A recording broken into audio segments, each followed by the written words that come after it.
Start करते हैं आज की अगली क्लास। और आज की क्लास में जो हम टॉपिक डिस्कस करेंगे वो है relative lowering of vapour pressure. ये अगली कोलिगेटिव प्रॉपर्टी है। Elevation in boiling point, depression in freezing point, ये हम डिस्कस कर चुके हैं। और ये अगली जो है आपकी कोलिगेटिव प्रॉपर्टी है। तो देखते हैं relative lowering of vapour pressure को। और यहाँ की जो शुरुआत है, इस जो नोट्स की जो शुरुआत है वो हम करेंगे अपने खुद के नोट्स करने के बाद। यानी हमारे जो खुद के नोट्स हैं जो हमने बनाए हैं वो हमारे कॉन्सेप्ट को इतना स्ट्रॉन्ग करेंगे कि वो बहुत ज्यादा इजीली फ्लो में खत्म हो जाएंगे। तो एक थोड़ा सा सेटअप बनाने की कोशिश की गई है कि पहले खुद के नोट से कॉन्सेप्ट बिल्डअप कर लेते हैं, फिर उनको अप्लाई करेंगे एक एक करके। देखो, ये है relative lowering of vapour pressure. Elevation खत्म हो चुका है, डिप्रेशन खत्म हो चुका है, न्यूमेरिकल डिस्कस हो चुके हैं। अगर आपको क्वेश्चन को देखकर सभी डाटा को फॉर्मूले में फिल करना आ गया तो आपने 80% काम जो है वो कंप्लीट कर लिया।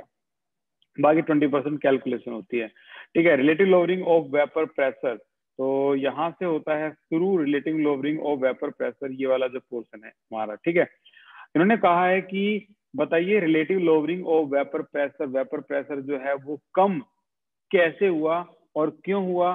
फिर से नॉन वोलेटाइल सॉल्यूट जो है वो हमने डाले और देखा कि जो इसका जो वेपर प्रेशर है वो कम हो गया।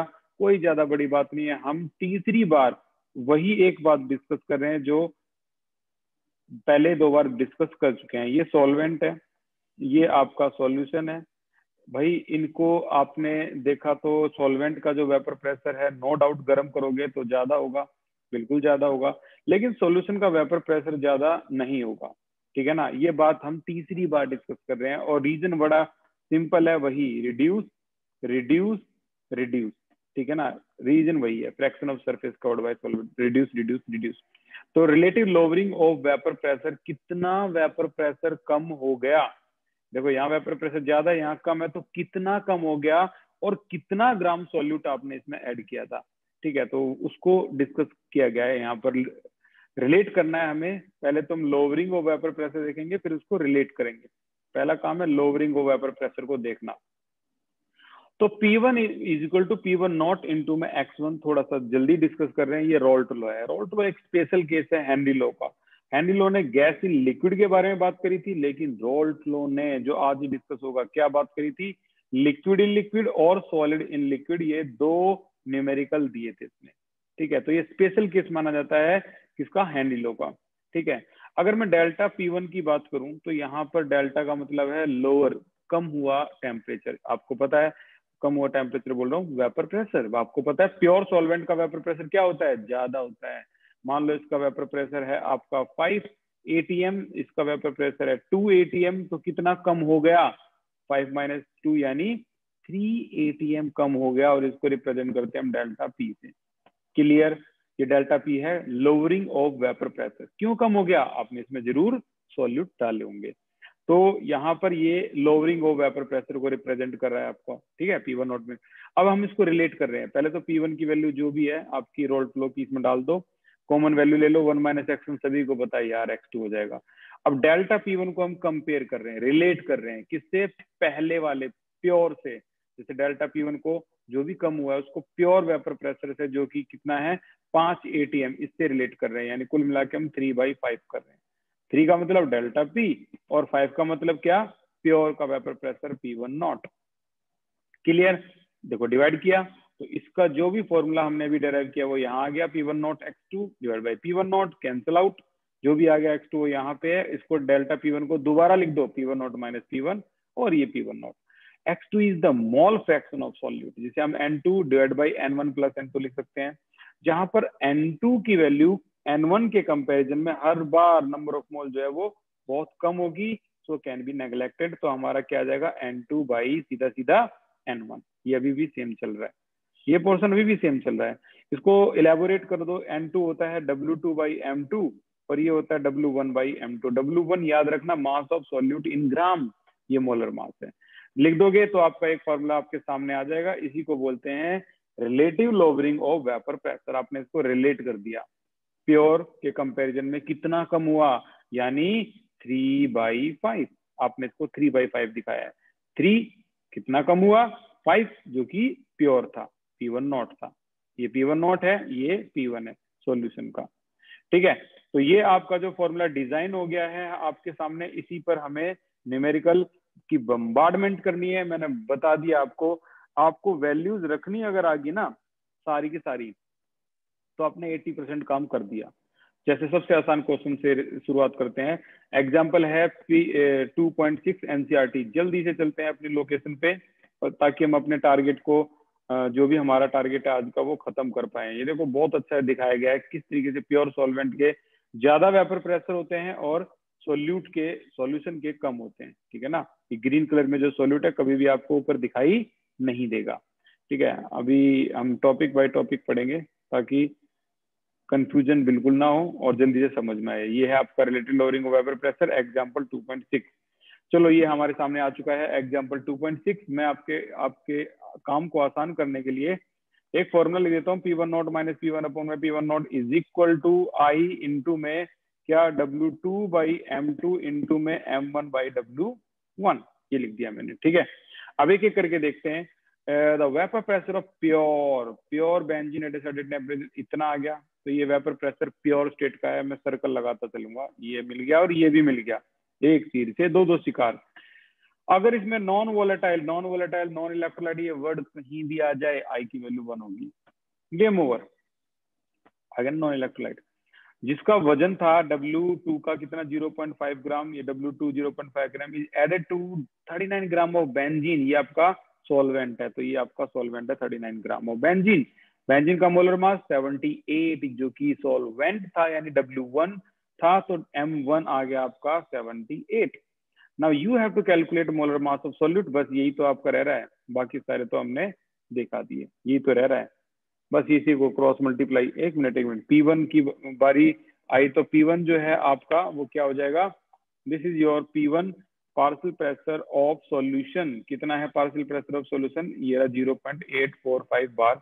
तो वेपर प्रेशर ऑफ सॉल्यूशन कितना होता है 0.85 बार हो जाता है अगर आप इसमें 0.5 ग्राम सॉल्यूट डाल दे तो। इतना काम करना होता है, और इतना काम जिन बच्चों को आ जाता है वो बहुत ज्यादा लक्की है भाई। इतना काम आ गया तो लगा लो 80% काम आपका होता है खत्म, जिम्मेवारी खत्म। नेक्स्ट वन इज 2.9 और ये आपका इंटेक्स है। चलो देखते हैं इंटेक्स 2.9 को भी। तो देखो यहाँ तक तो हो गया, ये इंटेक्स 2.9 जरूर आगे ही होगा। एलिवेशन बॉइलिंग पॉइंट एग्जाम्पल और ये है आपका इंटेक्स। अगेन एग्जाम्पल, इंटेक्स सारे एक साथ नहीं है, कोई नहीं। Again example osmotic pressure index 2.9। Urea को देखकर जल्दी से बताइए चैट सेक्शन में आई की वैल्यू क्या होगी। पहला इंपॉर्टेंट क्वेश्चन, आई की वैल्यू क्या होगी, यूरिया को देख के बताना है आपको। 1 मयूर, जतिन, रिया, बहुत बढ़िया, ये 1 ही होगा। और फिर से मैं आपके सामने वही फॉर्मूला लिख देता हूँ, P1 naught minus P1 upon में P1 naught is equal to I into में क्या W2 बाई M2 इंटू में M1 बाई W1। चलो खेलते हैं इसके साथ। वेपर प्रेशर ऑफ प्योर से समझ जाओ 23.8, ये आपका प्योर, ये भी आ गया और ये भी आ गया। अगर 50 ग्राम यूरिया डाल दिया जाए 850 ग्राम पानी में, तो 50 ग्राम आपका W2 आ गया, 850 ग्राम W1 आ गया, राइट। अच्छा, calculate vapour pressure of water for this solution. याद रखो कभी भी सॉल्यूशन को गर्म करोगे, आग लगाओगे नीचे, हीट करोगे, तो हमेशा जो वेपर बनेंगे वो वाटर के ही बनेंगे यार, सॉल्यूट के वेपर नहीं बनते। ठीक है ना, तो इसीलिए ये इनके बोलने की शैली है, ये कला है कि vapour pressure of water for this solution. तो वाटर का वेपर प्रेशर बताना है, नो डाउट वो आपसे पूछ रहा है कि P1 क्या होगा, सॉल्यूशन का वेपर प्रेशर। सॉल्यूशन का वेपर प्रेशर कह लो, किसका भी कह लो, उड़ेगा तो पानी, ठीक है, सोलवेंट। आई की वैल्यू यूरिया देख के 1 कर दो, ठीक है। ये आपको क्या करना है, ये आपको फाइंड आउट करना है, ठीक है। M1 और M2 भाई, M2 तो नो डाउट यूरिया होता है, और M1 नो डाउट पानी है, पानी बिल्कुल पानी है। पानी का क्या होता है 18, तो 18 यहाँ रख दो, क्रॉस मल्टीप्लीकेशन, गेम ओवर, खत्म भाई, हो गया खत्म। इतना ही है ये। अब कैलकुलेशन के लिए पिछले 4 या 5 साल से, आज मैंने ऑफलाइन क्लास में ही बताया था, कैलकुलेशन के लिए अब एग्जाम में लोग एंटी लोग वाला सिस्टम हटा दिया इन्होंने। बहुत सिंपल कैलकुलेशन दे रहे हैं इसी वजह से, ताकि इन्हें कैलकुलेशन ना करनी पड़े। अगला क्वेश्चन देख लेते हैं जल्दी से, ये है एक्सरसाइज में आ जाओ 2.15। इसे मैं बोलूंगा भाई कुछ बात है, बाकी तो सारे ऐसे ही थे चटर पटर। देखते हैं एक्सरसाइज 2.15 15, क्वेश्चन नंबर 15 एक्सरसाइज का। तो ये है एक्सरसाइज का क्वेश्चन नंबर 15। क्या है, बहुत लिमिटेड इंफॉर्मेशन है। 2% नॉन वोलेटाइल सॉलिड बोल दिया और 1.004 bar at normal boiling point of the solution बोल दिया। बताओ मोलर मास क्या होगा। यानी वो हमसे मोलर मास कैलकुलेट करवाना चाह रहा है, no doubt. P1 naught minus P1 upon में P1 naught is equal to I into W2 by M2 into M1 by W1। चलो देखते हैं क्या क्या हमारे पास गिवन है। 2% से कई सारी चीज निकलती है। एक तो 2 ग्राम निकल जाता है सोल्यूट का, और 98 ग्राम निकल जाता है सॉल्वेंट का। दूसरा सॉल्वेंट एक्वस है, तो इसे इस बात का पक्का सबूत है कि ये पानी है। पानी है तो इसका मोलर मास 18 ग्राम पर मोल होगा। चलो हमने क्या क्या बता दिया, 2 ग्राम W2 हो गया, W1 कितना 98 ग्राम हो गया। अच्छा, मोलर मास M2 यही तो कैलकुलेट करना है, तो इसको रेड कलर से कर दो, ये देखो रेड कलर। अच्छा, और क्या दे रखा है, पानी का मोलर मास 18 होता है, ठीक है। अच्छा, नॉन वोलेटाइल बोल दिया, आई की वैल्यू 1 बोल दी। अच्छा, 1.001004 बार ये क्या है, सोल्यूट डालने के बाद एग्जैक्ट प्रेशर है, तो ये आपका सॉल्यूशन का प्रेशर आ गया 1.004 बार। क्या कोई मुझे बता सकता है P1 नॉट, जिसने P1 नॉट बता दिया भाई साहब, सल्यूट है उस बच्चे को जिसने P1 नॉट बता दिया। Simple, you are going very well. Ritu, आपने बताया है, जो भी बताया है वो आपने गलत बताया है। ये एटीएम में नहीं बार में होना चाहिए, बिकॉज बिकॉज बिकॉज आपका ये वाला पोर्शन भी बार में। बाकी एटीएम में आपका बिल्कुल सही था, नो डाउट। मयूर, कॉन्ग्रेचुलेशन, बहुत बढ़िया। मैं शब्दों में जितनी तारीफ कर लूं सही है। बेशक से आप कैसे भी पढ़ रहे हो यार, आप चीटिंग मार के पढ़ रहे हो, बिना चीटिंग के पढ़ रहे हो, कैसे भी पढ़ रहे हो, बट आप बहुत सही जा रहे हो। रिया, नहीं एटीएम में नहीं होगा क्योंकि वो दूसरे वाला बार में है। खुशी, बहुत बढ़िया। 1.0 1325 तो बिल्कुल एक्यूरेट वैल्यू है, ये तो बिल्कुल एक्यूरेट वैल्यू है। रितु, बहुत बढ़िया।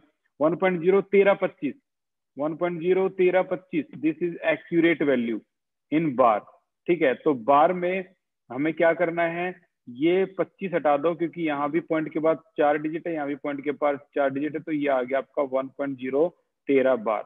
अब जिन बच्चों को इस बात से बड़ी दुख पहुंच रहा है कि यार ये आ कैसे गया, तो मैं उसको बता देता हूँ। देखो, नॉर्मल जो पानी होता है ना, आप उसको उबालोगे तो एटमॉस्फेरिक प्रेशर उस पर जो लगता है वो होता है 1 atm, ठीक है। एटमॉस्फेरिक प्रेशर जो है, देखो नॉर्मल पानी को आप उबालो उबालो तो उबालोगे तो ये वेपर तभी तो ऊपर जाएंगे ना, जब इसका और इसका कंपटीशन 1 atm और 1 atm हो जाए। कहने का मतलब, पानी तो 100 डिग्री पे ही बोलना शुरू होगा, ठीक है।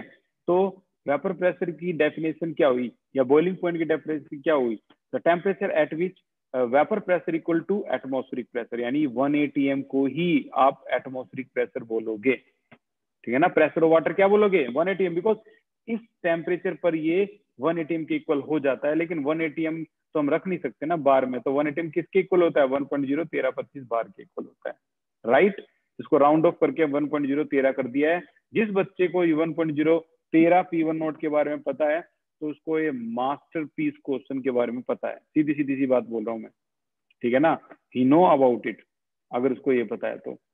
ये इस क्वेश्चन का ये लगा लो सीक्रेट था जो आपको पता लग गया। 2.19, before adding water after adding water, तो पानी ऐड करने के बाद और पानी ऐड करने से पहले वाला केस है। जल्दी से इसको भी डिस्कस करते हैं। आपके एनसीईआरटी का बढ़िया क्वेश्चन 19, कहा गया है 30 ग्राम नॉन वोलेटाइल सोल्यूट है, उसको एग्जैक्टली 90 ग्राम पानी में डाल दिया गया, जिससे वेपर प्रेशर आया 2.8 किलो पास्कल, और कहा कि फर्दर 18 ग्राम और पानी डाल दिया। यार पानी पानी डालोगे, इतना पानी डाल दोगे तो वेपर प्रेशर क्या बहुत ज्यादा हो जाएगा। क्यों, सोल्यूट ऐसी चीज है जो वेपर प्रेशर को बढ़ने से रोक देती है। सोल्यूट उड़ता थोड़ी ना है। जितना ज्यादा सोल्यूट आप डालोगे, आपकी लेयर है, मान लो ये पानी की लेयर है और ये ब्लू कलर का सोल्यूट है, आपने मान लो सोल्यूट ये डाल दिया, ये देखो इतनी कवर होगी, और सोल्यूट डाल दिया और कवर होगी। लेयर में अब कुछ उड़ने लायक रहा ही नहीं, पानी तो बहुत कम है सॉल्वेंट, इसीलिए अगर आप पानी डालते हो तो आपकी ये जो वैल्यू है ब्लू कलर ही हटता चला जाएगा, ठीक है, पानी में ये होता चला जाएगा पानी डालोगे तो। अब उन्होंने 18 ग्राम पानी डाल दिया तो देखो वेपर प्रेशर अपने आप बढ़ के कितना हो गया 2.9, जो कि पहले 2.8 था। तो before adding and after adding water, ये दो केस आपके बहुत सिंपल से बनते हैं, और अगर आप इसके नोट्स बनाओगे तो देखो ये सामने आएगा, बिफोर एडिंग वाटर 30 ग्राम 90 ग्राम, आफ्टर एडिंग 30 ग्राम, और ऐड करने के बाद ये पूरा ऐड कर दिया 18, पानी में ही ऐड होगा, जाहिर सी बात है। तो यहाँ का प्रेशर कम है, यहाँ का ज्यादा है, दोनों को डिवाइड कर दो फॉर्मूले में रख के, इसको फॉर्मूले में रखा, इसको ही फॉर्मूले में रखा, दोनों को डिवाइड करा तो हमारे सामने क्या आ गया, vapour pressure in pure state आ गया P1 नॉट। ये देखो ये P1 नॉट आ गया, और इस P1 नॉट को कहीं यहाँ पुट कर लोगे इक्वेशन नंबर 1 या 2 में तो आपका M2 भी आ जाएगा। कई बुक में पूरा 1.013 मतलब एक्यूरेट वैल्यू देने की वजह से वैल्यू थोड़ी बहुत इधर उधर हुई है, लेकिन आप एग्जाम में ये करके आओगे गलत नहीं होगा, पूरी गारंटी है, बच्चे करके आ चुके हैं। एक और क्वेश्चन है, ये है आपका एग्जाम्पल 17, और ये भी एक नीट के लेवल का क्वेश्चन है भाई, बहुत बढ़िया क्वेश्चन है। क्यों? इन्फॉर्मेशन बहुत लिमिटेड है। वेपर प्रेशर प्योर वाटर का इतना है, इतने टेम्परेचर पे, तो बताइए वेपर प्रेशर 1 मोलल सॉल्यूशन का क्या होगा अगर नॉन वोलेटाइल सॉल्यूट इसमें ऐड कर दिए जाए तो।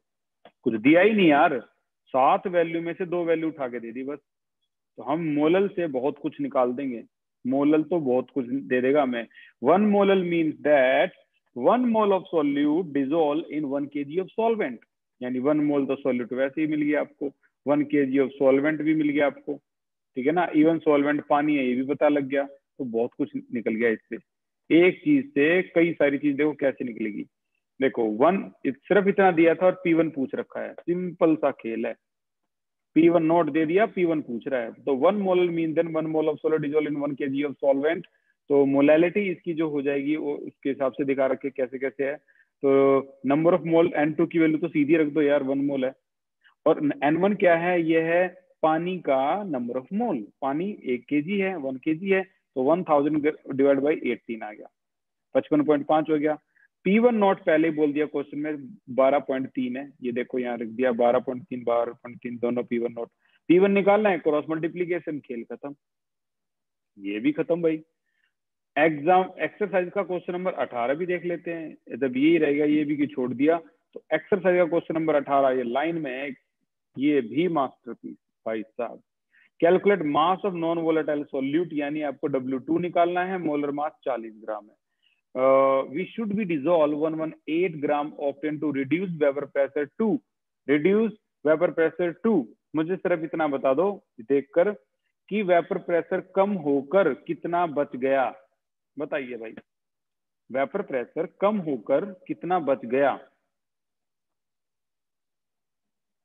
पहले 100 था, चलो मैंने बता दिया पहले 100 था, अब कम होकर कितना बच गया। रितु सही, रिया सही, जतिन सही, खुशी सही, वेरी गुड। शिवानी ये आपका थोड़ा सा गलत है, असल में रिड्यूस टू बोला है उसने, रिड्यूस टू का मतलब होता है कम होकर 80% बच गया। अगर 2 नहीं बोलता ना तो 100 में से 80 को माइनस करके हम 20 लिखते। यहाँ पर रिड्यूस टू बोल दिया तो वो कह रहा है कम होकर वेपर प्रेशर 80% बच गया। तो टोटल कितना था, प्योर कितना था, प्योर का मान लो 100 मान लो यार, ठीक है, बच कितना गया 80, तो आपका आधा क्वेश्चन तो यहीं खत्म हो गया यार।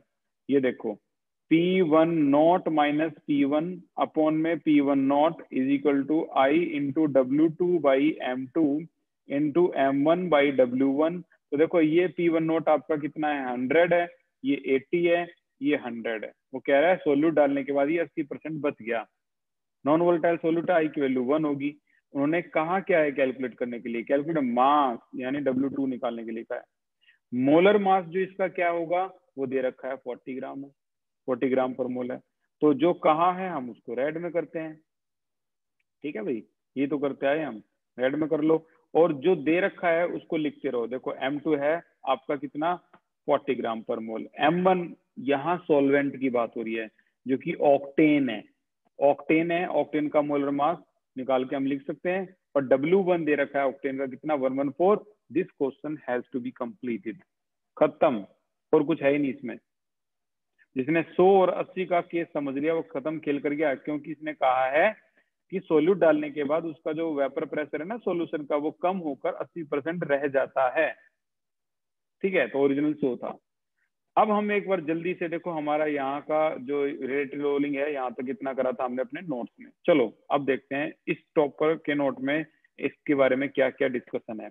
बहुत अच्छी तरह के तरीके से वेपर प्रेशर के बारे में बताया गया है कि वेपर प्रेशर जो होता है इसको डिफाइन कर सकते हैं हम कि जब defined as pressure of by a vapour when vapour and liquid are in equilibrium. कितनी गहराई वाली बात करिए यार। मतलब वेपर प्रेशर उसी को ही बोलेंगे जब ना ये जो वेपर ऊपर उठ भी रहे हैं और ये कंडेंसेशन होकर नीचे जा भी रहे हैं, ठंडे होकर नीचे भी जा रहे हैं, उठ भी रहे हैं, बस इतना ही टेम्परेचर है। इस पर जो वेपर का प्रेशर होता है उसे कहते हैं वेपर प्रेशर। ठीक है ना, कंडेंसेशन। अरे यार यहाँ समझ में नहीं आ रहा। तो मान लो ये क्लोज है वेसल, अब आप इसको गर्म करें तो लिक्विड के वेपर भी बन रहे हैं और वो कंडेंसेशन होकर नीचे भी जा रहे हैं। इसे कहेंगे हम जब ये दोनों इक्विलिब्रियम में आ जाए तो वेपर प्रेशर। किस किस पर डिपेंड होता है वेपर प्रेशर? टेम्परेचर, बिल्कुल भाई। हीट ऑफ वेपराइजेशन, जितनी कम हीट ऑफ वेपराइजेशन होगी तो कहने का मतलब है थोड़ी सी हीट पर ही वेपर बन रहे हैं, यानी जितनी कम हीट ऑफ वेपराइजेशन होगी उतने ज्यादा वेपर बनेंगे। ठीक है ना। अच्छा, इंटरमोलिकुलर फोर्स, किसी का कुछ लिक्विड ऐसे होते हैं जिनका इंटरमोलिकुलर फोर्स बहुत वीक होता है इसलिए उसके ज्यादा वेपर बनते हैं। ठीक है ना। विस्कोसिटी, गाढ़ापन, तो ये 4 बातें हैं जिन पर ये डिपेंड होता है। ठीक है। अब ये जो इन्होंने सेटअप बनाया है ये सेटअप एनसीईआरटी से बिल्कुल अलग है, 12th क्लास से बिल्कुल अलग है। यहाँ जो ये बात कर रहे हैं ये बात आपकी है रोल्ट लॉ से रिलेटेड, जो कि बहुत जल्दी डिस्कस कर दी इन्होंने। हालांकि टोटल प्रेशर को हाँ बिल्कुल बोलते हैं pressure, total pressure is equal to pressure of A plus में pressure of B, Dalton law of partial pressure. ठीक है, जिसमें दोनों को क्या करते हैं, ऐड करते हैं, इसको और इसको। तो इन्होंने वही है, इसको और इसको ऐड कर दिया है, ये इसका और इसका, मोल फ्रैक्शन और प्योर स्टेट में। ठीक है। हालांकि डाल्टन रोल्ट लॉ क्या था, P1 naught is equal to P1 naught कह रहा हूं मैं,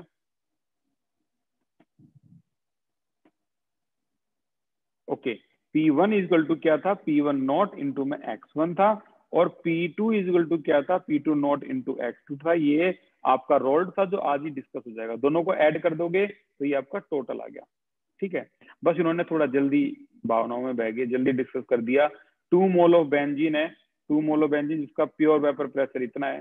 ठीक है, 8 मोल ऑफ टोल्यूइन है जिसका प्योर वेपर प्रेशर इतना है। यार प्योर दे तो दिए इन्होंने, PA ये दे दिया, ये दूसरे वाला P दे दिया, मोल फ्रैक्शन इसका बोल दिया 2 मोल और दूसरे वाले का मोल दिया 8 मोल, तो रह गया P टोटल आ गया यार, P टोटल खत्म।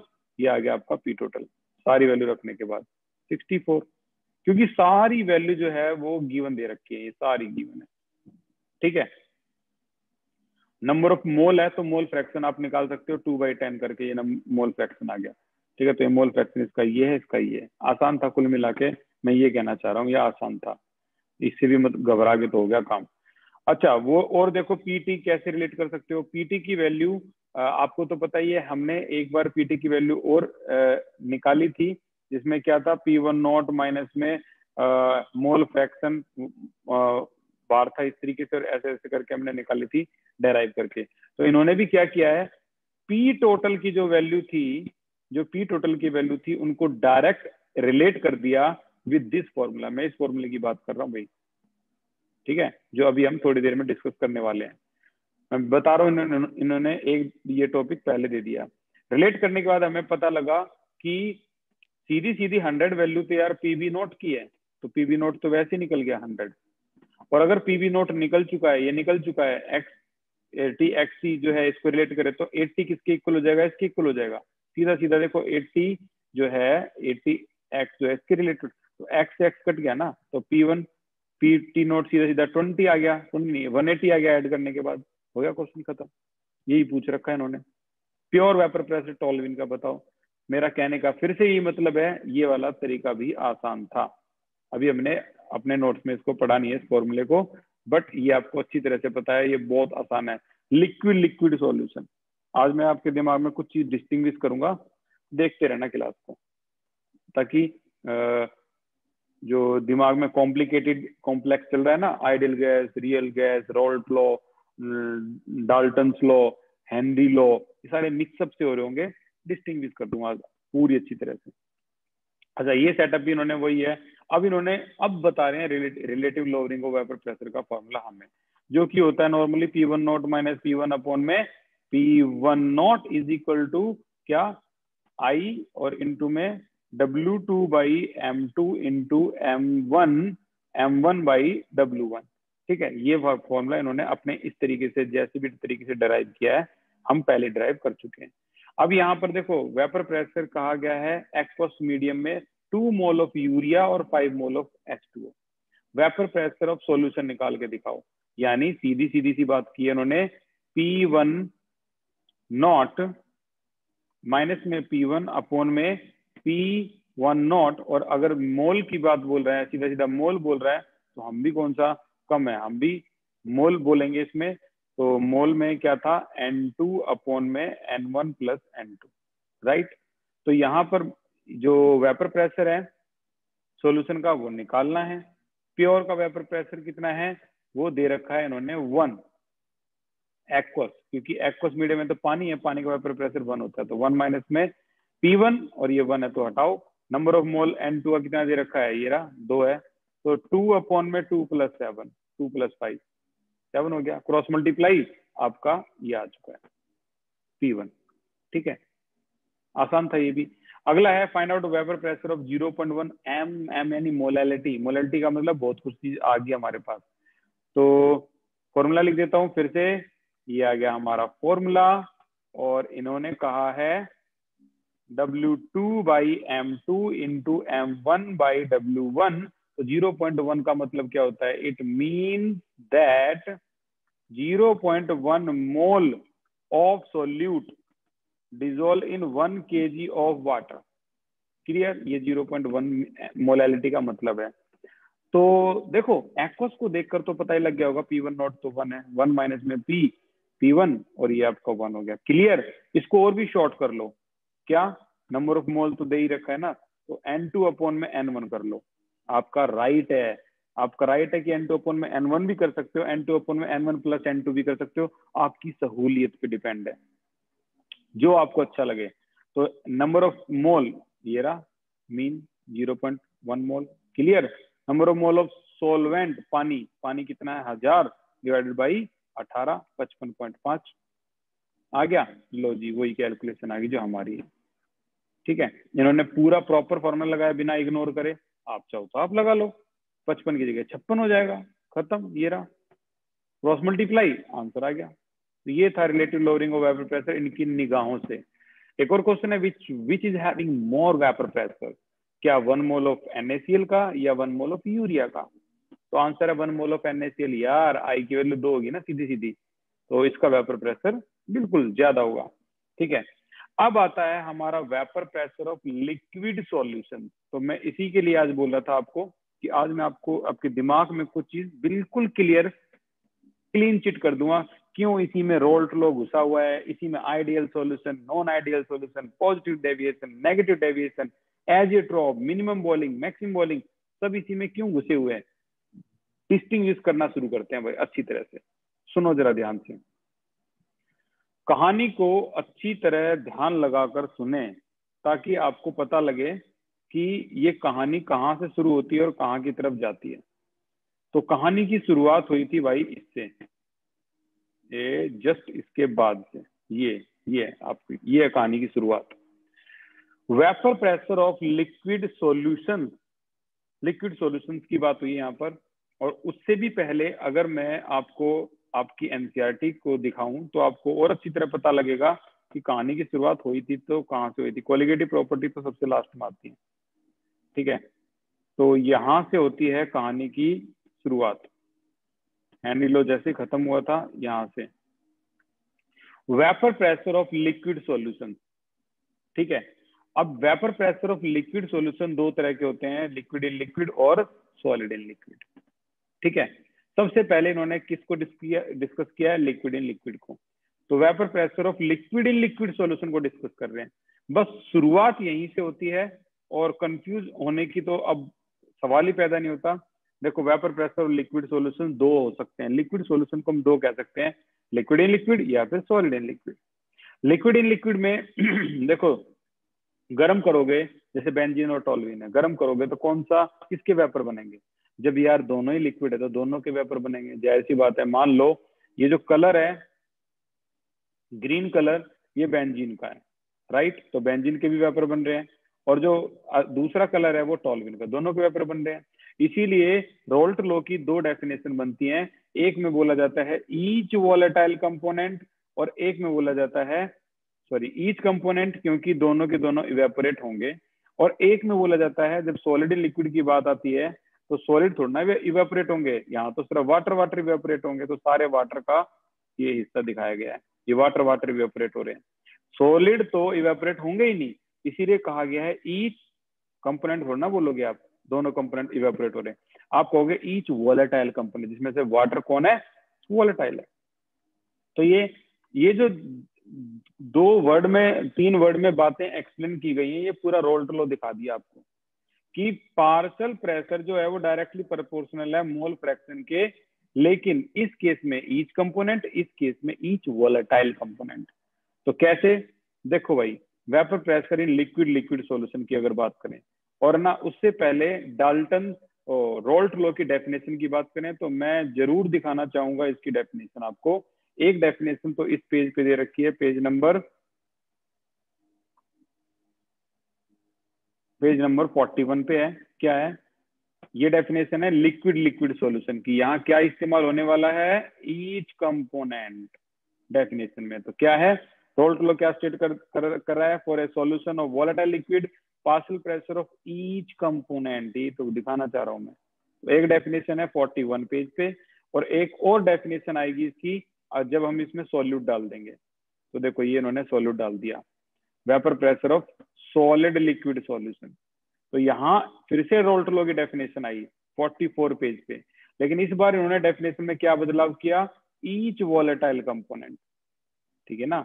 और बाकी डेफिनेशन बिल्कुल सेम थी कि मोल फ्रैक्शन के पार्शियल प्रेशर डायरेक्टली प्रोपोर्शनल होता है। दिस इज रोल्ट लॉ, ठीक है ना। तो ईच वॉलेटाइल कंपोनेंट और ईच कंपोनेंट, ये दो आपके डिफरेंस हैं। यही आपकी डेफिनेशन आप सोचते होगे यार ये तो हमने हेनरी लॉ में भी पढ़ी थी। फर्क है भाई, हेनरी लॉ में क्या था? गैस इन लिक्विड था, फर्क है। इसलिए ये क्या है? लिक्विड इन लिक्विड और सॉलिड इन लिक्विड में। तो दो डेफिनेशन आपको अच्छी तरह डिस्टिंग्विश हो गई होंगी, और बहुत अच्छी तरह से इसको आप सेपरेट कर सकते हो। तो लिक्विड लिक्विड सॉल्यूशन को अब हम डिस्कस कर रहे हैं, लिक्विड लिक्विड सॉल्यूशन को। वही पार्शियल प्रेशर, ये रोल्ट लॉ है, और यहाँ पर रोल्ट लॉ को एलैबोरेट किया तो P1 हो गया, ठीक है। इस तरह से तो सिमिलरली P2 भी हो जाएगा। डाल्टन लॉ के हिसाब से दोनों को जोड़ दो, जोड़ने के बाद x1 को, किसी भी x1 या x2 को 1 - x2 लिख सकते हैं, हाँ जी लिख सकते हैं। मल्टीप्लाई करो, कॉमन ले लो P1 नॉट, यहाँ पर x2 इन दोनों में कॉमन ले लो। तो कॉमन लेने के बाद आपको P1 नॉट प्लस में P2 nought minus P1 not और x2, ये एक फॉर्मूला मिलेगा जो इतना कमाल का फॉर्मूला है, ये डिस्टिंग्विश कर सकती है, टोटल प्रेशर भी निकाल सकता है। मतलब आपने बेंजीन और टोल्यूइन को मिक्स कर रखा है ना, तो ये टोटल प्रेशर निकाल देगा कितना प्रेशर है। ये इवन ये भी बता सकता है पार्शियल प्रेशर बेंजीन का क्या होगा प्योर का, और टोल्यूइन के प्योर का क्या होगा। यहाँ भी मैं एक बात पहले से डिस्टिंग्विश कर दूं, ताकि कल की क्लास में हम न्यूमेरिकल करें तो आप फंसो ना। देखो एक होता है P1, एक होता है P1 नॉट। फर्क क्या है? P1 है, मान लो आपका सॉल्यूशन में बेंजीन और टोल्यूइन दोनों डाल रखे हैं, जिसमें से बेंजीन के वेपर प्रेशर को आप P1 बोल रहे हो, पार्शियल प्रेशर ऑफ बेंजीन, इसे PB या P1 बोल दो, मर्जी आपकी, ठीक है। तो यहाँ पर बेंजीन के वेपर प्रेशर की बात हो रही है, हालांकि है तो यार टोल्यूइन का भी, लेकिन बात किसकी हो रही है? सिर्फ बेंजीन के वेपर प्रेशर की, राइट। लेकिन अगर आपके कंटेनर में सिर्फ और सिर्फ बेंजीन ही है तो वेपर प्रेशर भी बेंजीन का ही होगा। अब इसको आप क्या बोलोगे? P1 naught. This is the major difference between P1 and P1 naught. This is in pure state, ये सॉल्यूशन के अंदर किसी का हिस्सा होता है, राइट। अब यहाँ पर इन्होंने ये फॉर्मूला जो हमें दिया है, इस पर हम जो न्यूमेरिकल करने वाले हैं कल का, भाई भूलना मत, ये छोड़ना मत कल के न्यूमेरिकल को। और इसके बारे में इंपॉर्टेंट बात ये भी है कि अगर ये x जो है ये मोल फ्रैक्शन इन सॉल्यूशन है, और यहाँ y जो है ये mole fraction in vapour state है, ठीक है ना। मोल फ्रैक्शन किसमें है, ये वेपर स्टेट में है। तो यहाँ पर ये जो न्यूमेरिकल है ये हम कल की क्लास में डिस्कस करेंगे। आज सिर्फ कॉन्सेप्ट पे ध्यान देंगे क्योंकि न्यूमेरिकल हम देख चुके हैं। दूसरा कॉन्सेप्ट है vapour pressure of solid liquid solution. एक था लिक्विड लिक्विड सॉल्यूशन, एक था सॉलिड लिक्विड सॉल्यूशन। तो यहाँ पर एक क्वेश्चन आता है एग्जाम में कि भाई वेपर प्रेशर जो है वो ग्लूकोज का वेपर प्रेशर जो है ग्लूकोज इन वाटर वो लोअर होता है देन द प्योर स्टेट। तो आपको आंसर में क्या लिखना है, रिड्यूस रिड्यूस रिड्यूस। तो in solution surface has both solute और सॉल्वेंट दोनों होते हैं, thereby fraction of surface covered by solvent get reduce, consequently the number of solvent molecule escaping from the surface get reduced and therefore vapor pressure get reduced। इस वजह से आपका जो vapour pressure है ग्लूकोज इन वाटर वो कम होता है और पानी में वेपर प्रेशर ज्यादा होता है, राइट। एक ही बात को कई बार डिस्कस कर रहे हैं। अच्छा, cutting onion taken from the fridge में से ठंडे प्याज को काटोगे तो आंखों में से आंसू नहीं आएंगे। रूम टेम्परेचर पर प्याज को काटोगे तो जाहिर सी बात है आएंगे। क्यों? क्योंकि ठंडे केस में आपके वेपर प्रेशर बहुत कम होता है। तो जो वेपर उड़ते हैं ना प्याज काटने पर, सल्फर के जो वेपर उड़ते हैं वो आंखों में टीयर प्रोड्यूसिंग केमिकल बोला जाता है, उससे आंसू आते हैं, टीयर प्रोड्यूसिंग केमिकल।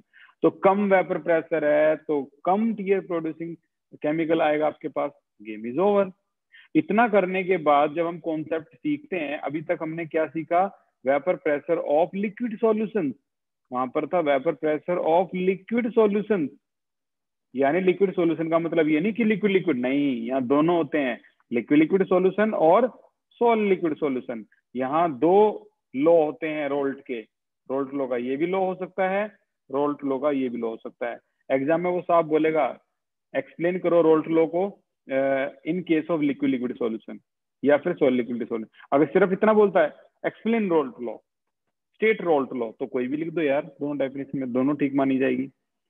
लेकिन अब जो केस आया है वो सिर्फ अब जो बातें होंगी वो लिक्विड लिक्विड सॉल्यूशन के बारे में होंगी कि लिक्विड लिक्विड सॉल्यूशन जो होते हैं ना फर्दर क्लासिफाई, इस क्लासिफिकेशन को देख लो भाई, पहले देख लिया अच्छी तरह से। Further classify liquid liquid solution को हम और यानी इनको और क्लासिफाई कर सकते हैं दो कैटेगरी में, एक का नाम है आइडियल, एक का नाम है नॉन आइडियल। ठीक है, तो आइडियल वो जो रोल्ट लॉ को फॉलो करें, नॉन आइडियल वो जो रोल्ट लॉ को फॉलो नहीं करते। तो यहाँ दो तरह के होते हैं, आइडियल और नॉन आइडियल सॉल्यूशन। तो जो रोल्ट लॉ को फॉलो करते हैं वो आइडियल हो गए। तो आइडियल सॉल्यूशन कौन से हो गए, which obey Raoult law over the entire range of concentration, right, obey Raoult law. Example मत भूल जाना भाई, बेंजीन और टोल्यूइन, अभी मैंने बहुत से एग्जाम्पल पे निशान लगाया हुआ है, उन्हें भी देखना।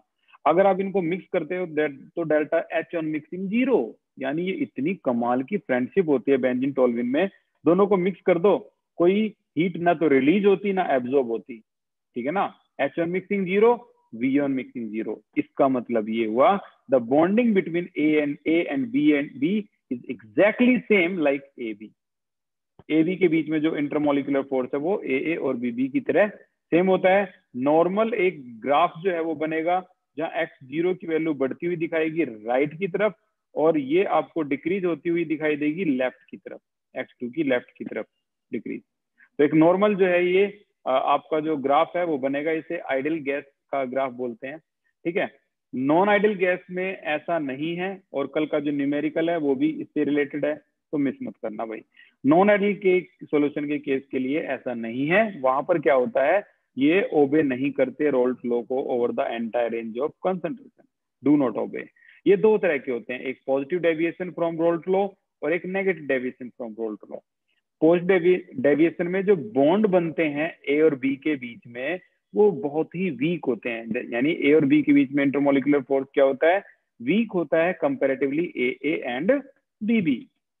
यहाँ पर डेल्टा एच एन मिक्सिंग याद करने की जरूरत ही नहीं है, पॉजिटिव के केस में पॉजिटिव, नेगेटिव केस में negative, V one mixing positive, H one mixing positive. Example में ए एसीटोन और इथेनॉल, इन आपस में इनकी बॉन्डिंग अच्छी नहीं होती, वीक बॉन्डिंग होती है, इसीलिए ग्राफ को थोड़ा सा ऊपर की तरफ दिखाया गया है, यहाँ पर ग्राफ को थोड़ा सा बढ़ता हुआ दिखाया गया है नॉर्मल ग्राफ से, ठीक है ना, जो इस बात का इंडिकेशन है कि वेपर प्रेशर इंक्रीज हो रहे हैं ऊपर की तरफ, ठीक है। तो यहाँ पर हो गया ये खत्म। अब बात आती है आपकी negative deviation from Raoult law.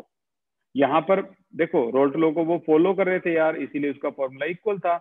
यहाँ तो फॉलो नहीं कर रहे, तो इसलिए यहाँ पर वैल्यू पार्शियल प्रेशर की इंक्रीज दिखा रखी है। वहां पर क्या थी ऊपर, अगर हम देखें तो इक्वल थी ये दोनों वैल्यू, ठीक है।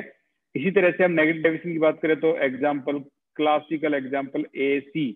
AC का मतलब एसीटोन क्लोरोफॉर्म, वहां पर AE एसीटोन इथेनॉल, ठीक है। यहाँ पर H on mixing negative, V on mixing negative. अब इसका जो इंटरमोलिकुलर फोर्स होता है वो वीक होता है, सॉरी स्ट्रॉन्ग होता है कंपेरेटिवली AA और BV के। अब इतना स्ट्रांग होगा तो यार गर्म करोगे तो वेपर थोड़ा ना उड़ेंगे, इसीलिए इन्होंने इसके ग्राफ को नीचे की तरफ दिखाया गया है, ठीक है ना। ओवरऑल ग्राफ भी नीचे की तरफ दिखाया गया है इस तरीके से। यहाँ वैल्यू भी क्या हुई है, लेस दिखाई गई है, जो रोल्ट लॉ का फॉर्मूला वो, ठीक है। अब यहाँ पर मोस्ट इंपोर्टेंट क्वेश्चन क्या है, two liquid A and B on mixing produce warm solution, solution गर्म हो जाता है, तो बताइए कौन सा डेविएशन है। यार देखो सॉल्यूशन गर्म हुआ, कैसे गर्म हुआ, वो हीट रिलीज कर रहा है, डेल्टा H ऑन मिक्सिंग निकलती है ना बाहर, तो हीट रिलीज करती है, तब आपको वो गर्म मतलब फील होता है। Delta H on mixing negative है, इसका मतलब ये negative deviation from Raoult law declare हो गया। This is negative deviation from Raoult law. क्यों, delta H on mixing negative है, हीट रिलीज हो रही है। अच्छा, दो लिक्विड है X और Y, एक का बॉइलिंग पॉइंट है 110, एक का बॉइलिंग पॉइंट है 130, तो बताइए इनमें से हाइयर वेपर प्रेशर 50 डिग्री पर किसके होंगे, या जिसका कम है वो जल्दी वेपराइज होना शुरू होगा, तो आंसर है आपका X, ये आंसर हो गया। State and explain non ideal, भाई जो डू नॉट ओबे, रोल्ट लॉ को ओबे नहीं करता वो नॉन आइडियल सॉल्यूशन है। ये दो तरह के होते हैं, positive negative deviation, negative deviation, दोनों के एग्जांपल बहुत जरूरी है। इंटरमोलिकुलर फोर्स बहुत जरूरी है, H on mixing V on mixing बहुत जरूरी है, ठीक है। ये भी H on mixing V on mixing example हो गया स्टेट एंड एक्सप्लेन, ठीक है। अब एजियोट्रोप करने से पहले हम फिर से लास्ट है रिव्यू करते हैं अपने इन नोट्स का जो हमारे पास ऑलरेडी अवेलेबल है, कि इन्होंने ऐसा क्या दिया। Vapour pressure of liquid solution के बारे में इन्होंने क्या बताया, सेम वही बातें जो हमने डिस्कस की। पहले तो वेपर प्रेशर की डेफिनेशन सेम अभी आई थी, vapour pressure exerted by the vapour about liquid surface जो कि इक्विलिब्रियम में हो लिक्विड के साथ। दो तरह के होते हैं वेपर प्रेशर, नहीं वेपर प्रेशर डिपेंड किस पे होता है, नेचर ऑफ लिक्विड और टेम्परेचर। जाहिर सी बात है टेम्परेचर बढ़ाओगे तो वेपर प्रेशर भी बढ़ेगा। अब ये हमारे उसी बात को डिस्कस करना शुरू करें, vapour pressure of liquid liquid solution को, ठीक है। तो इनका जो तरीका है वो डाल्टन लॉ पार्शियल प्रेशर को एक बार में डेफिनेशन उन्होंने दे दी, ठीक है। ये डाल्टन लॉ पार्शियल प्रेशर की डेफिनेशन है, ये डाल्टन लॉ का, तो डाल्टन लॉ बोल रहा हूँ मैं, रोल्ट लॉ की जो डेफिनेशन है वो ये रोल्ट लॉ का आपका फॉर्मूला है। दोनों को ऐड कर दोगे तो ये वही फॉर्मूला बना दिया जो आज हमने बनाया था, जिसपे हम कल न्यूमेरिकल करने वाले हैं, तो ज्यादा डिफरेंस नहीं है। अच्छा, vapour pressure solid liquid in solution में, तो भाई reduce reduce reduce, no doubt, ठीक है। इसके लिए भी रोल्ट लॉ की डेफिनेशन होती है, याद रखो, ठीक है ना। इसके लिए भी रोल्ट लॉ की डेफिनेशन होती है और लिक्विड लिक्विड के लिए भी रोल्ट लॉ की डेफिनेशन होती है। इन्होंने ईच कंपोनेंट वाली एक ही डेफिनेशन दी है, लेकिन हमने इनसे थोड़ा ज्यादा इलेबोरेट किया है, ठीक है। तो रोल्ट लॉ की जो डेफिनेशन है इन्होंने सिर्फ जो नॉर्मल डेफिनेशन है एक ही डेफिनेशन दी है। फिर ये बताया वेपर प्रेशर ऑफ सॉल्यूशन जो है वो इक्वल होता है vapour pressure of solvent in solution. हम बोल देते हैं कि वेपर प्रेशर सॉल्यूशन है, लेकिन उड़ते तो सिर्फ सॉल्वेंट ही हैं, ये बात सच है। देखो बोल दिया ना, वेपर प्रेशर ऑफ सॉल्वेंट ही होता है सॉल्यूशन के अंदर, वही रोल्ट लॉ, ठीक है। रोल्ट लॉ एक स्पेशल केस होता है हेनरी लॉ का, ये बात भी ध्यान रखने लायक है, may be regarded as special case of Henry law. Henry law सिर्फ गैस इन लिक्विड को बताता है, लेकिन रोल्ट लॉ आपका liquid in liquid solid liquid को भी बताता है। फॉर्मूला उन दोनों का लगभग सेम है। ये बात हो रही है थोड़े हेनरी लॉ की याद आ जाएगी केएच से, ये बात हो रही है थोड़ी सी रोल्ट लॉ की बात आ जाएगी। इसके ऊपर भी हमने स्पेशल क्वेश्चन है जो किया है, वो भी हम करेंगे। Ideal solution non ideal solution वही सेम यार, बाइनरी सॉल्यूशन होते हैं आइडियल, बाइनरी का मतलब दो, लिक्विड लिक्विड। अब यहाँ पर ideal solution non ideal solution किसकी क्लास है, ये आपकी लिक्विड लिक्विड सॉल्यूशन की क्लास है, ये लिखना जरूरी है, ठीक है ना। दो क्लास होती है, आइडियल नॉन आइडियल। तो आइडियल हो गया, नॉन आइडियल हो गया। आइडियल वो जो रोल्स लॉ को फॉलो करें। अब तीसरी बार बोल रहा हूँ मैं, इसका ये ग्राफ होता है, ठीक है ना। पार्शियल एंड टोटल प्रेशर जो कर्व है वो दिखाया गया है इसमें। अच्छा, आइडियल सॉल्यूशन जो है इसमें delta H one mixing V one mixing zero होती है, ठीक है। रोल्स लॉ को फॉलो करता है, H one mixing V one mixing. लेकिन नॉन आइडियल सॉल्यूशन में यहाँ पर बताया गया है कि आइडियल सॉल्यूशन के एग्जांपल में बेंजीन टोल्यूइन के अलावा एन हेक्सेन एन हेप्टेन भी बताया गया है, क्लोरोबेंजीन और ब्रोमोबेंजीन भी बताया गया है। Difference between ideal and non ideal, भाई इनमें इंटरमोलिकुलर फोर्स सिमिलर होता है, इनमें डिफरेंट होता है नॉन आइडियल में। इनमें एच वन मिक्सिंग जीरो, इसमें नहीं होती। इनमें वी वन मिक्सिंग जीरो, इसमें नहीं होती। ये फॉलो करते हैं ओबेरोल्ट लॉ, ये डू नॉट फॉलो, ये नहीं फॉलो करते, ठीक है। तो ये नॉर्मल डिफरेंस हो गया। अच्छा, नॉन आइडियल सॉल्यूशन को भी बड़ा बारीकी से डिस्कस किया है इन्होंने। भाई पॉजिटिव डेविएशन रोल्ट लॉ और नेगेटिव डेविएशन रोल्ट लॉ ये शो करेंगे। पॉजिटिव वो होगा जिसमें ए बी इंटरेक्शन जो होगा लेस होगा then the average A and B B. और हमने तो 2 ही केस डिस्कस करे थे, इन्होंने तो 5 हैं डिस्कस किए हैं। Delta we one mixing positive, H one mixing positive. जो बॉइलिंग पॉइंट है, जाहिर सी बात है यार, जिसका ए बी का मिक्स करने के बाद बॉन्ड ही वीक हो गया, ये बॉन्ड वीक हो गया, तो वो कम टेम्परेचर पे ही तो वेपराइज हो जाएंगे, कम टेम्परेचर पे ही तो बॉइल हो जाएंगे, इसलिए बॉइलिंग पॉइंट इसका कम हो गया, right. Vapour pressure no doubt बढ़ गया यार, वेपर प्रेशर बढ़ गया, ठीक है। और एंट्रोपी भी बढ़ गई क्योंकि रैंडमनेस बढ़ गई, ठीक है। बढ़िया बॉन्डिंग होती, पास पास रहते, स्ट्रॉन्ग इंटरमोलिकुलर फोर्स होता, एंट्रोपी कम हो जाती, ठीक है। एंट्रोपी होती है रैंडमनेस। अच्छा, एग्जाम्पल की बात करें, ethyl alcohol cyclohexane, benzene acetone तो भाई भूलना ही मत, carbon tetrachloride chloroform, ethyl alcohol और वाटर, ठीक है ना। ये भी positive deviation from Raoult law है। आगे की अगर बात करें तो हम ये ग्राफ हो गया इसका। नॉन आइडियल की बात करें तो, या negative deviation from Raoult law जो है वो कैसा होगा। नेगेटिव डेविएशन रोल्ट लॉ में ए बी के बीच में इंटरमोलिकुलर फोर्स जो क्या होता है, ज्यादा होता है, ठीक है। V one mixing negative, H one mixing negative, boiling point increase होगा no doubt, vapour pressure decrease हो जाएगा और एंट्रोपी भी कम हो जाएगी क्योंकि फोर्स बढ़ गया ना, रैंडमनेस कम होगी, ठीक है। और अगर इसमें देखें तो ये ग्राफ हो गया इसका रोल्ट लॉ का नेगेटिव डेविएशन के लिए ग्राफ। एग्जांपल में एसीटोन क्लोरोफॉर्म, एसीटोन एनिलीन, इसको तो छोड़ना ही मत, इस पे तो स्पेशल क्वेश्चन आए हुए हैं कि एसीटोन और क्लोरोफॉर्म नेगेटिव डेविएशन शो करता है, क्यों। चैट सेक्शन है कोई जो बता सकता है कि एसीटोन और क्लोरोफॉर्म नेगेटिव डेविएशन शो करता है, क्यों। ये आया था आपका बोर्ड में। वेरी गुड जतिन, बहुत बढ़िया, सही है खुशी। आंसर है हाइड्रोजन बॉन्डिंग, करेक्ट आंसर है हाइड्रोजन बॉन्डिंग। डाईइथाइल ईथर और क्लोरोफॉर्म ये भी याद कर लेना यार, डाईइथाइल ईथर भी बेहोश करने के काम आता है, क्लोरोफॉर्म भी बेहोश करने के काम आता है, दोनों के दोनों negative deviation from Raoult law है, ठीक है ना। ये भी आपके negative deviation from Raoult law है। क्वेश्चंस की बात कर ले तो 5 से क्वेश्चन है, बड़े सिंपल सिंपल से। 2 लिक्विड एयर भी हैं, दोनों ये इस पे बॉयल होता है, ये इस पे बॉयल होता है, बताओ 80 डिग्री पे किसके वेपर प्रेशर ज्यादा होंगे। 145 की तो ज्यादा होंगे यार, A is correct answer. Under what condition do non ideal solution show negative deviation, किस कंडीशन पर ये नेगेटिव डेविएशन शो करते हैं भाई। इंटरमोलिकुलर फोर्स ए बी के बीच में स्ट्रॉन्ग हो जाता है, ठीक है ना। न्यू फोर्स ऑफ अट्रैक्शन जो होता है वो ग्रेटर स्ट्रॉन्ग हो जाता है इनके बीच में। अच्छा, why is increase in temperature observed on mixing chloroform and acetone, increase in temperature, why is an increase in temperature observed on mixing chloroform and acetone को मिक्स करने के बाद, ठीक है ना, दोनों को मिक्स करने के बाद, मैंने बताया था ना आएगा क्वेश्चन, ऐसा क्यों होता है। तो Jatin Babbar you right, answer है हाइड्रोजन बॉन्डिंग। आगे अगर हम बात करें कटिंग ऑनियन, भाई काट लिए ऑनियन, एक बार काट लिया वो और भी काटे जाएंगे। अच्छा, what do understand by colligative property, जो प्रॉपर्टी नंबर ऑफ पार्टिकल पर डिपेंड होती है, नंबर ऑफ पार्टिकल पर डिपेंड होती है, कोलिगेटिव प्रॉपर्टी होती है।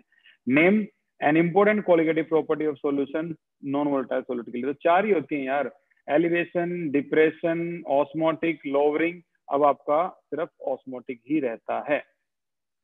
तो उम्मीद है आज की क्लास में आपको समझ में आया होगा, और आपको कल की क्लास में भाई इस क्वेश्चन पे हम न्यूमेरिकल करेंगे जो हमने आज शुरू में डिस्कस किया था। P1 नॉट प्लस में P2 nought minus P1 not into x2 is equal to PT। इस पे हमें कल की क्लास में न्यूमेरिकल करना है, ये जो कि किंग ऑफ न्यूमेरिकल बोला जाता है इस चैप्टर का, तो हम कल डिस्कस करेंगे। Thank you so much, thank you very much for your patience. इतने समय तक कंसिस्टेंसी बरकरार रखना ग्रिट दिखाता है, बहुत बढ़िया। Take care.